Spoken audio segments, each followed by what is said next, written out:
안녕하세요. 저는 서지수라고 합니다. 남편 홍은창과는 지인의 소개로 만나 8개월의 연애 끝에 부부의 연을 맺었습니다. 평범하고 무난한 연애 기간이었고 양가 집안의 큰 반대나 갈등 없이 순조롭게 결혼 준비를 마쳤습니다. 다만 한 가지 제 마음에 작은 돌덩이처럼 걸리는 것이 있다면 남편의 누나, 즉 시누이 홍은이의 존재였습니다. 시누이는 원래 제주도에 살고 있었습니다. 그곳으로 시집을 가서 마사지샵을 운영하고 있다고 들었죠. 상견례를 앞두고 가족들에게 정식으로 인사를 드리던 날 시누이를 처음 마주했습니다. 그녀의 첫인상은 상당히 까칠하더군요. 저를 위아래로 훑어보던 시누이는 자리에 앉자마자 대뜸 훈계부터 시작했습니다. 내가 손 윗사람이니까 말 놓아도 되지? 아, 네, 그럼요. 우리 집 들어오면 남편한테 잘하고 특히 우리 엄마 아빠 깍듯하게 모셔야 할 거야. 요새 애들처럼 자기 권리만 따지면 곤란해. 처음 보는 예비 올케에게 축하의 말보다 시집살이를 예고하는 듯한 훈계를 늘어놓는 모습에 저는 내심 황당했습니다. 속으로 참 별로구나 라는 생각이 들었죠. 집으로 돌아오는 길에 남편에게 솔직한 심정을 이야기했습니다. 남편은 멋쩍게 웃으며 변명을 늘어놓았습니다. 실은 누나가 제주도에서 시집살이를 엄청 심하게 당하고 있거든. 거기다 시누이 시집살이까지 톡톡히 겪다 보니 사람이 좀 날카로워졌어. 아기가 있어서 그런 건 아니니까 당신이 조금만 이해해줘. 솔직히 그 말을 들으니 더 이해가 가지 않았습니다. 본인이 혹독한 시집살이를 당하고 상처를 받았으면 다른 사람에게는 그러지 말아야 하는 거 아닌가요? 자신이 당한 억울함을 엉뚱하게 새로 들어오는 올케에게 화풀이하는 심보가 불쾌했습니다.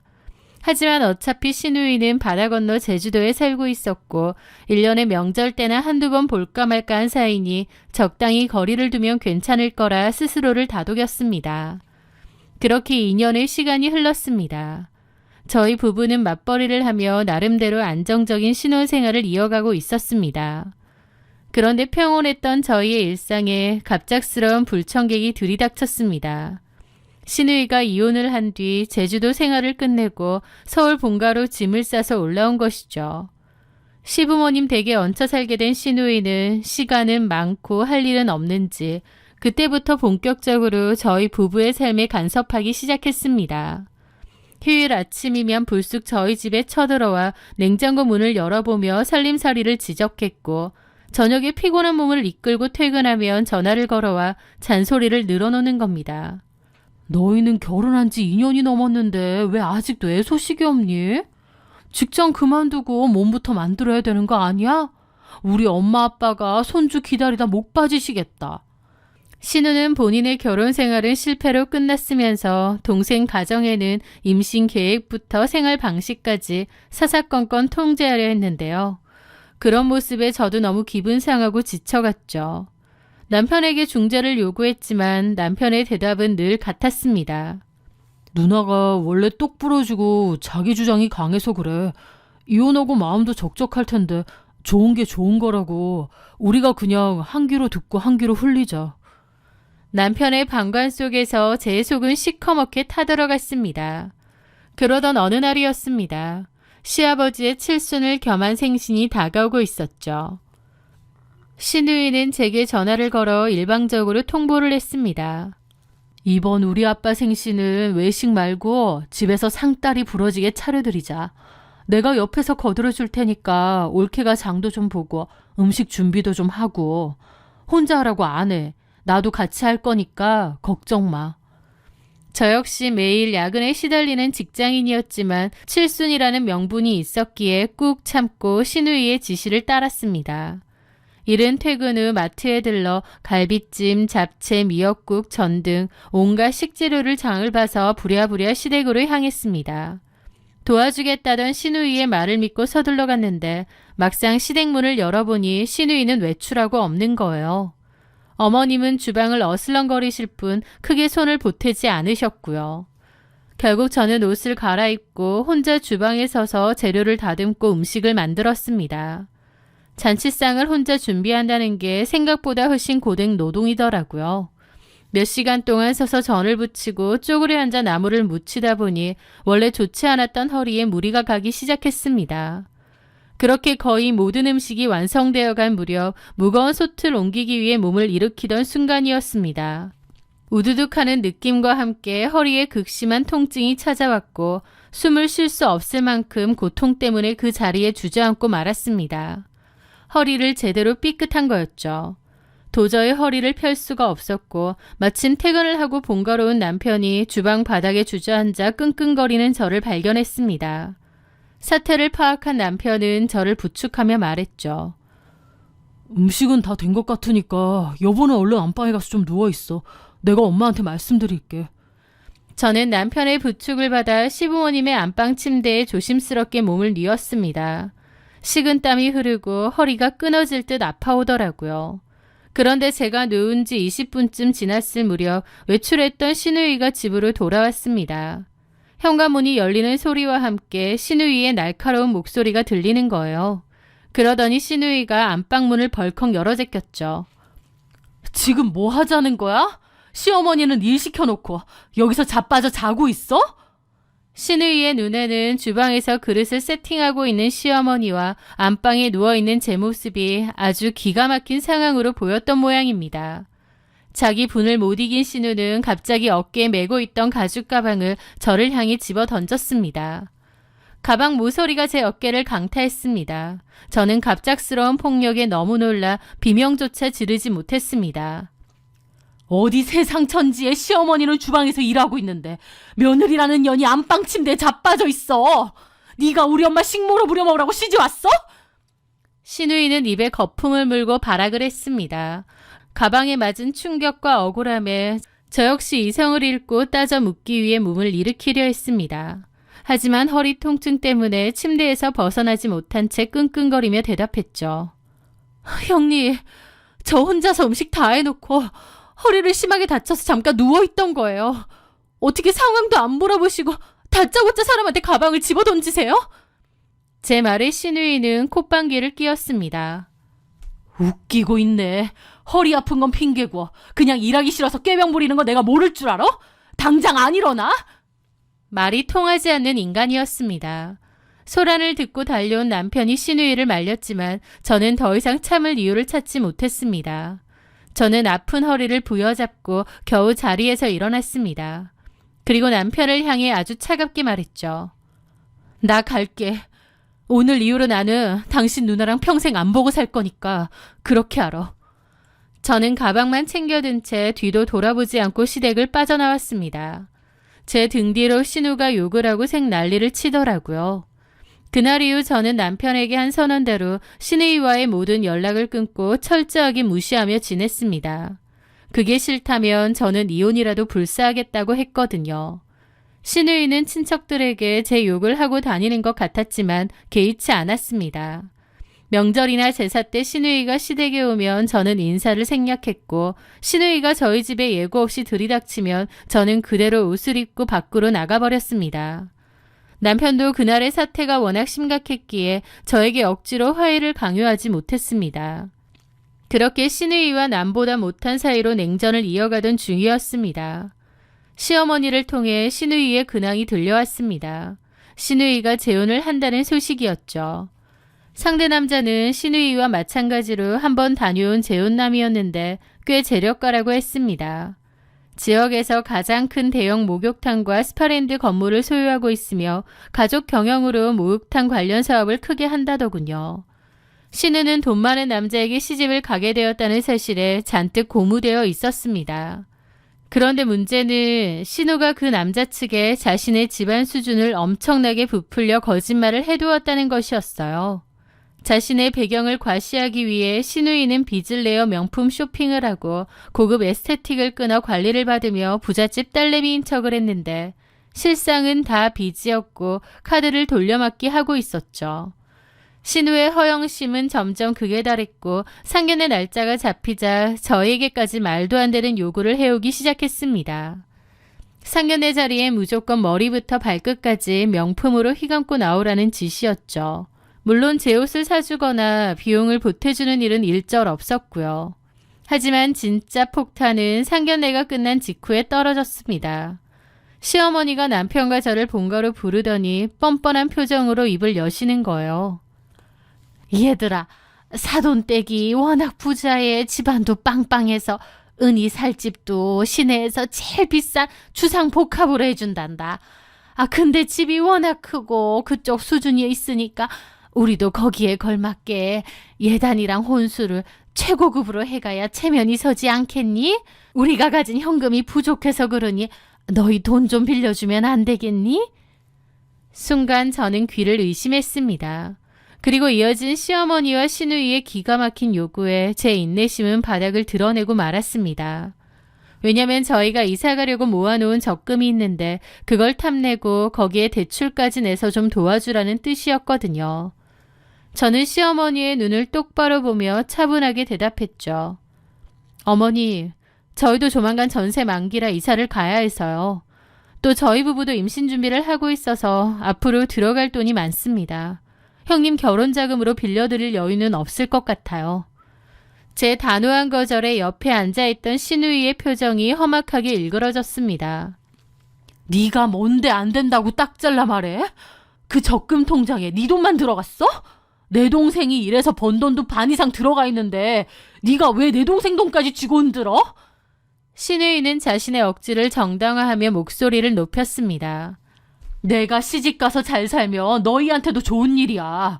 하나뿐인 신우가 좋은데 시집간다는데 돈 좀 빌려주는 게 그렇게 고가워? 너 진짜 이기적이다. 하지만 저는 흔들리지 않았습니다. 이건 저희 부부의 공동재산입니다. 형님 허영심 채우자고 저희 부부의 미래를 담보 잡힐 생각은 추호도 없어요. 정 필요하시면 은행에 직접 대출을 알아보시던가요.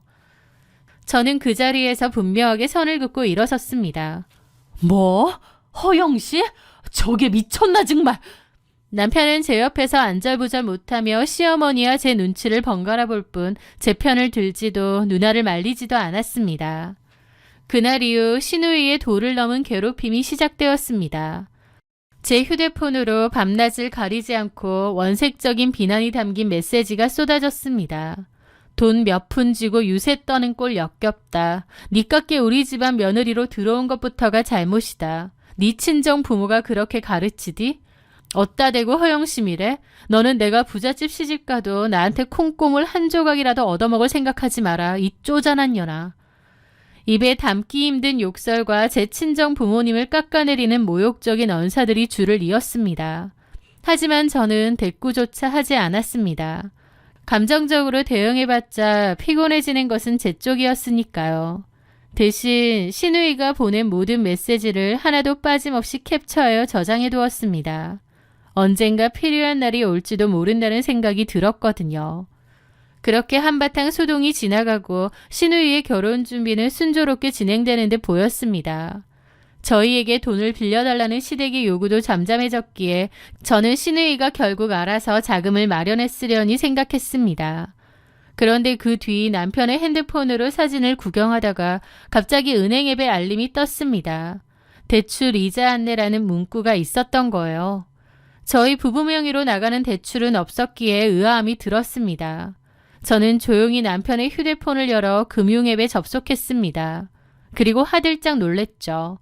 남편의 명의로 수천만 원의 신용대출이 실행되어 있었고 심지어 직장 퇴직금마저 중간 정산을 받아 어디론가 이체된 내역이 남아 있었습니다. 그 큰 돈이 이체된 계좌의 예금주는 홍은희, 신우였죠. 제가 시댁의 요구를 거절하고 시누이로부터 온갖 욕설을 듣고 있던 그 시기에 남편은 저 몰래 대출을 받고 자신의 퇴직금까지 끌어모아 누나의 결혼자금으로 갖다 바친 것입니다. 그것은 단순한 금전적 손실을 넘어 2년간 부부로 살아온 제 신뢰를 근본부터 부숴버리는 일이라는 생각이 들더군요. 저는 남편을 향해 휴대폰을 내밀었습니다. 대출 내역의 퇴직금 중간정산. 이게 다 뭐야? 남편의 얼굴에서 핏기가 가셨습니다. 당황한 그는 수건을 바닥에 떨어뜨리며 변명을 하더군요. 그게 지수야, 내 말 좀 들어봐. 누나가 돈을 못 구하면 혼담이 깨지게 생겼다잖아. 누나가 첫 번째 결혼은 비록 실패했지만 두 번째 결혼은 너무 잘하고 싶어하고 놓치기 아까운 자리고 엄마는 나한테 부탁하는데 하나뿐인 동생이 돼서 어떻게 모른 척해. 내가 내 용돈 아껴서 대출이자 갚을게. 이사 가는 건 대출 좀 더 받으면 되고. 그의 입에서 나오는 말들은 변명조차 되지 못했습니다. 당신 누나 허영심 채우느라 빚을 지고 퇴직금을 깨 나한테 상의 한마디 없이? 저는 아주 차분하고 건조한 목소리로 결론을 내렸습니다. 됐다. 그만하자. 이 결혼 생활 더 유지할 이유가 없네. 나 진짜 당신 시댁 식구들 지긋지긋해. 우리 이혼해. 당신이 그렇게 끔찍하게 아끼는 당신 누나, 당신 엄마랑 평생 같이 살아. 이혼이라는 단어가 나오자 남편의 눈빛이 변했습니다. 미안해하거나 용서를 구하기는커녕 자신의 행동을 정당화하려던 남편은 오히려 목소리를 높이며 제게 다가왔죠. 야, 너는 무슨 이혼이 무기야? 뭐 툭하면 이혼하재. 그리고 가족이라서 돈 좀 보태준 게 그렇게 큰 죄냐고. 지금 당신이 잘했다는 거야? 내가 잘한 건 아니라도 너도 적당히 해야지. 누나랑 안 보고 산다는 것도 내가 안 말 않고 넘어갔는데 이제 와서 보니 완전 지멋대로네. 너 우리 누나 말 맞다나 진짜 최악이다. 니네 누나랑 내용 많이 하고 다녔나 보네? 이런 것 때문에라도 너랑 이혼하겠다는 거야. 긴 말 필요 없어. 나 너랑 더 이상 못 살겠어. 너네 누나 때문이라도. 야, 우리 누나가 뭘 어쨌는데. 동생한테 돈 뜯어서 결혼 자금하는 게 정상이야? 뭐가 어째? 너 우리 집 무시해? 그러더니 남편은 이성을 잃고 제 어깨를 강하게 밀쳤습니다. 저는 그대로 뒤로 밀려났고 거실 장식장 모서리에 허리를 세게 부딪히며 바닥으로 쓰러졌습니다. 날카로운 통증에 바닥에 웅크린 채 신음조차 내지 못했죠. 그런데 아픈 것보다 충격적인 게 더 크더라고요. 남편이 저에게 손찌검을 했다는 사실이요. 하지만 제가 바닥에 쓰러져 고통스러워하는 순간에도 남편은 저를 부축하지 않았습니다. 오히려 저를 내려다보며 차갑게 쏘아붙이는 거예요. 돈 몇 푼에 남편 쥐잡듯이 잡더니 꼴 좋다. 네 맘대로 해. 나도 이제 네 비 맞추기 지겹다. 남편은 겉옷을 챙겨 입고 그대로 현관문을 쾅 닫고 집을 나가버렸습니다. 혼자 남겨진 거실 바닥에서 바닥에 쓰러진 저는 명확하게 깨달았습니다. 이 결혼은 완벽하게 끝났다는 것을요. 하루라도 빨리 이 관계를 끊어내야겠다는 생각뿐이었습니다. 저는 겨우 몸을 일으켜 혼자 택시를 타고 병원으로 향했습니다. 의사는 허리 인대 손상과 타박상으로 진단서를 끊어주었습니다. 그리고 병원 치료가 끝난 후부터는 집으로 돌아와 신우이가 그동안 제게 보냈던 욕설 문자와 협박 메시지, 그리고 남편의 무단 대출 내역과 퇴직금 정산 내역을 빠짐없이 정리했습니다. 신우이의 예식은 2주도 채 남지 않았을 때였어요. 저는 이를 가며 법적인 증거를 차곡차곡 준비하고 있었죠. 신우이의 예식이 다가오는 동안 남편은 제게 철저히 침묵으로 일관했습니다. 저를 밀쳐서 다치게 해놓고도 일말의 사과나 죄책감은 찾아볼 수 없었죠. 오히려 본인이 화가 났다는 것을 티내듯 저를 무시했습니다. 그리고 마침내 신우이의 결혼식 당일 아침이 밝았습니다. 남편은 정장을 차려입고는 저를 향해 그러더군요. 늦지 않게 시간 맞춰서 와. 그 일방적인 통보만 남긴 채 남편은 먼저 집을 나섰습니다. 그의 뒷모습이 현관문 너머로 사라지자 저는 미리 싸둔 짐가방을 들고 곧바로 친정으로 향했습니다. 친정에 도착한 저는 부모님 앞에 앉아 그동안 있었던 모든 일들을 남김없이 털어놓았습니다. 제 이야기를 묵묵히 듣고 있던 부모님의 얼굴은 참담하게 무너져 내렸습니다. 아버지는 주먹을 꽉 쥔 채 부들부들 떠셨고 어머니는 가슴을 치며 오열하셨습니다. 귀하게 키운 딸이 그런 비상식적인 집안에서 모욕과 폭행을 당하며 살았다는 사실에 두 분 모두 억장이 무너지신 것 같았죠. 저도 너무 죄송하더라고요. 저는 어머니의 손을 굳게 잡으며 이미 이혼 소장과 위자료 청구 소송 접수를 마쳤다고 말씀드렸어요. 그렇게 시간이 흘러 신우이의 예식이 시작될 무렵이었습니다. 제 휴대폰이 요란하게 울리기 시작했습니다. 남편이었죠. 전화를 받지 않자 메시지가 폭포수처럼 쏟아졌습니다. 어디야? 식 시작하는데 왜 안 와? 누나 결혼식인데 대체 어디서 뭐 하는 거야? 엿먹으라 이거야? 진짜 이럴 거야? 잔뜩 도끼가 오른 남편의 메시지들을 읽으며 저는 아주 짧고 명료하게 답장을 보냈습니다. 가정법원에 이혼소장 접수했어. 당신 폭행 진단서랑 무단대출 증거로 위자료 청구 소송도 같이 들어갔고, 당신 누나한테도 폭행 및 모욕으로 위자료 청구했으니까 송달될 소장이나 잘 기다려. 그 메시지를 끝으로 저는 남편의 번호를 차단했습니다. 예식이 끝나고 몇 시간 뒤 남편은 씩씩거리며 저희 친정집으로 쳐들어왔습니다. 장인어른, 장모님, 지수 당장 나오라고 하세요. 갑자기 이런 법이 어딨나요? 현관 밖에서 소란을 피우는 남편을 막아선 것은 저희 아버지였습니다. 아버지는 남편을 향해 삿대질 한번 하지 않으셨습니다. 그저 차갑고 서늘한 목소리로 말씀하셨죠. 내 딸한테 손찌검까지 했지? 우리 딸은 더 이상 자네랑 얘기하고 싶지 않아 하니 그만 돌아가게. 당장 꺼지지 않으면 경찰을 부를 거야. 남편이 계속해서 악을 쓰며 문을 두드리자 아버지는 망설임 없이 경찰에 신고했습니다. 출동한 경찰에 의해 남편은 친정집 앞에서 강제로 쫓겨나는 수모를 겪어야만 했죠. 그 후 본격적인 법정 소송이 시작되었습니다. 재판 과정은 제가 준비한 증거들 덕분에 제게 압도적으로 유리하게 흘러갔습니다. 남편의 무단 대출 내역, 상해 진단서, 그리고 신우이가 제게 보낸 욕설과 문자 메시지 캡처본까지 모든 증거가 그들의 비상식적인 행태를 낱낱이 증명하고 있었죠. 결국 법원은 제 손을 들어 주었습니다. 저는 남편으로부터 정당한 재산분할과 위자료를 지급받는 판결을 받아냈고 신우이에게도 폭행 및 정신적 피해보상 명목으로 위자료를 받아냈습니다. 하지만 제 진짜 심판은 법원 판결로 끝난 것이 아니었습니다. 이혼 소송이 마무리되어 갈 무렵 저는 서류 봉투 하나를 준비했습니다. 그 안에는 신우이가 저에게 보냈던 그 천박하고 악독한 욕설 문자의 캡처본들, 그리고 제가 수기로 쓴 편지도 넣었습니다. 신우이가 사실은 빚도 많은데 그런 걸 다 속였고 심성도 고약해 사실상 신우 때문에 이혼한다는 내용을요. 저는 그 봉투를 신우이의 시댁 매장으로 우편 발송했습니다. 그 서류가 신우이의 시부모님 손에 들어간 직후의 상황은 보지 않아도 훤했습니다. 빚더미에 앉아있는 허영 덩어리인데다 올케이기 입에 담을 수 없는 욕설과 폭행을 일삼는 상스러운 인간이라는 사실을 알게 된 것이죠. 결국 신우는 혼인신고조차 제대로 하지 못하고 식을 올린 지 한 달도 채 되지 않아 파토가 났다고 하더군요. 그 집에 시집가려고 돈만 쓴 격이 되었죠. 저는 이혼 후 그 집과는 완전히 선을 긋고 살고 있고요. 저는 전 신우가 참 못됐고 어리석은 사람 같습니다. 자신이 겪은 시집살이의 분노를 아무런 죄도 없이 만만한 저에게 화풀이하며 돌려주려 했던 그 못된 심보. 그 못된 아기는 결국 가장 날카로운 부메랑이 되어 본인 인생을 파멸시킨 게 아닌가 싶어요. 남편이나 신우이의 비참한 근황은 가끔 건너 들려오지만 제 마음에는 이제 어떠한 파동도 일지 않습니다. 제 지난 결혼 생활은 제게 뼈아픈 교훈을 주었지만 동시에 제 자신을 스스로 지켜내는 단호함도 가르쳐 주었다고 생각합니다. 제 긴 사연을 들어주셔서 감사합니다.